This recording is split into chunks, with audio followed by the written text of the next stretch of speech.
Welcome back to another Read Aloud session of our Wonders book. We are in part 4 of the book based on Jackwell's point of view. If you are following along, we are in page 148. Fortune favors the bold. Mr. Brown's December's precept was Fortune favors the bold. We were all supposed to write a paragraph about some time in our life when we did something very brave and how, because of it, something good happened to us.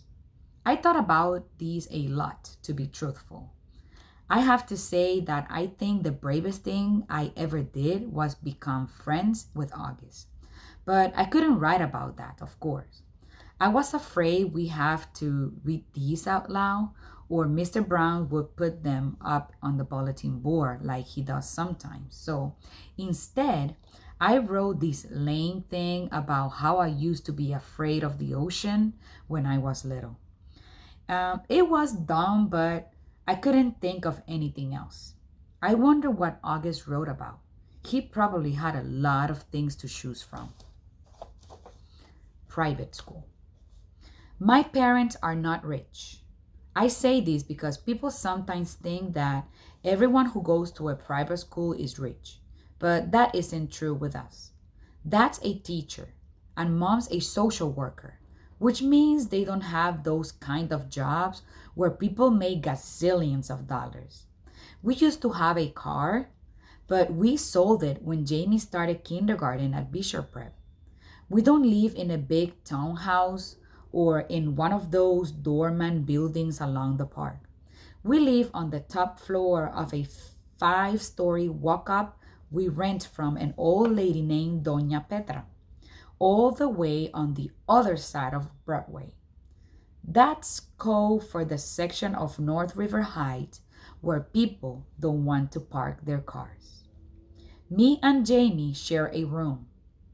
I overheard my parents talk about things like, can we do without an air conditioner one more year? Or maybe I can work 2 jobs this summer. So today at recess, I was hanging out with Julian and Henry and Miles. Julian, who everyone knows is rich, was like, I hate that I have to go back to Paris this Christmas. It's so boring. Dude, but it's like Paris. I said like an idiot. Believe me, it's so boring, he said.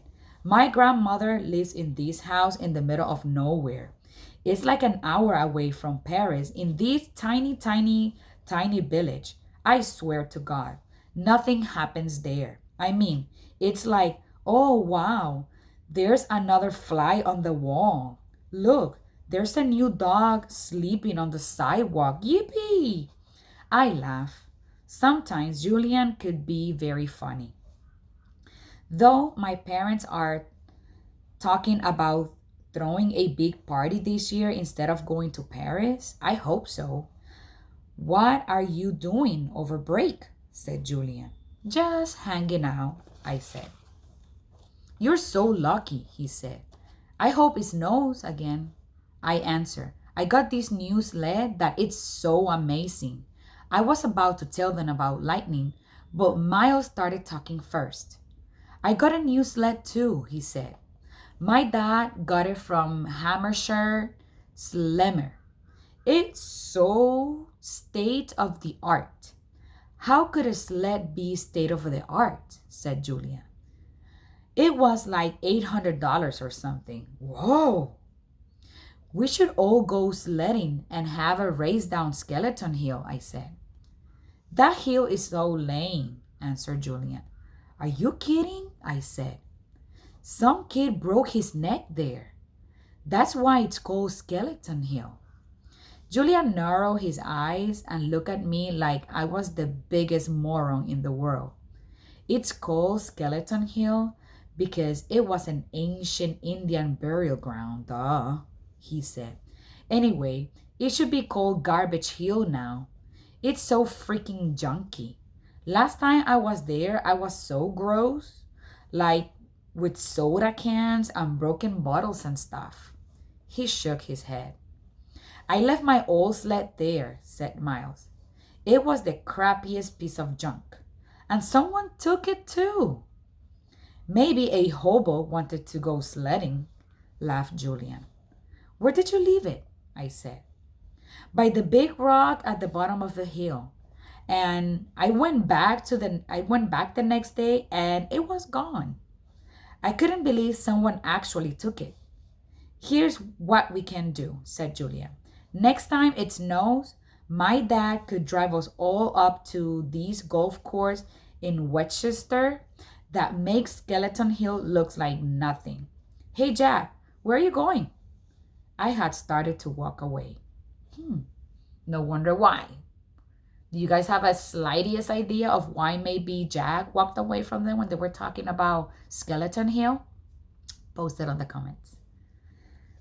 I got to get a book out of my locker. I lied.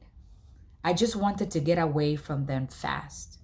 I didn't want anyone to know that I was the hobo who has taken the sled in science. I am not the greatest student in the world. I know some kids actually like school, but I honestly can say I do. I like some parts of schools like PE and computer class, and lunch and recess, but all in all, I'll be fine without school. And the thing I hate the most about school is all the work we get. It's not enough that we have to sit through class after class and try to stay awake while they fill our heads with all this stuff that we will probably never need to know. Like how to figure out the surface area of a cube, or what's the difference is between kinetic and potential energy. I'm like, who cares?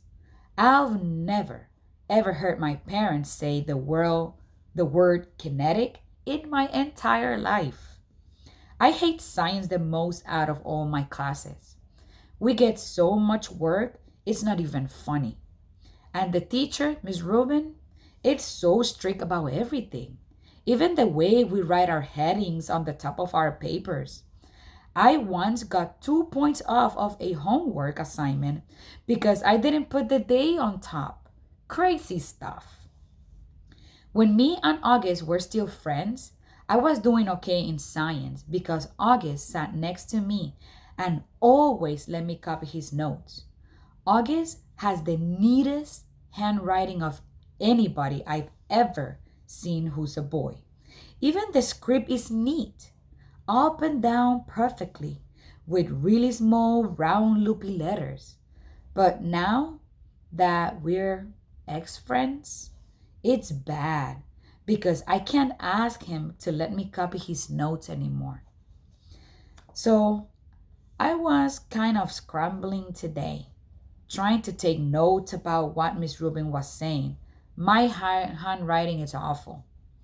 When all of a sudden, she started talking about the fifth grade science fair project, how we all had to choose a science project to work on. While she was saying this, I was thinking, we just finished the freaking Egypt project. Now we have to start a whole new thing. And then in my head, I was like, oh no, like that kid in Home Alone with his mouth hanging open and his hand on his face. That was the face I was making on the inside. And then I thought of those pictures of melting ghost faces I've seen somewhere, where the mouth are open wide and they're screaming. And then all of a sudden, this picture flew into my head, this memory, and I knew what summer has meant by Bleeding Scream. It's so weird how it all just came up to me in this flash.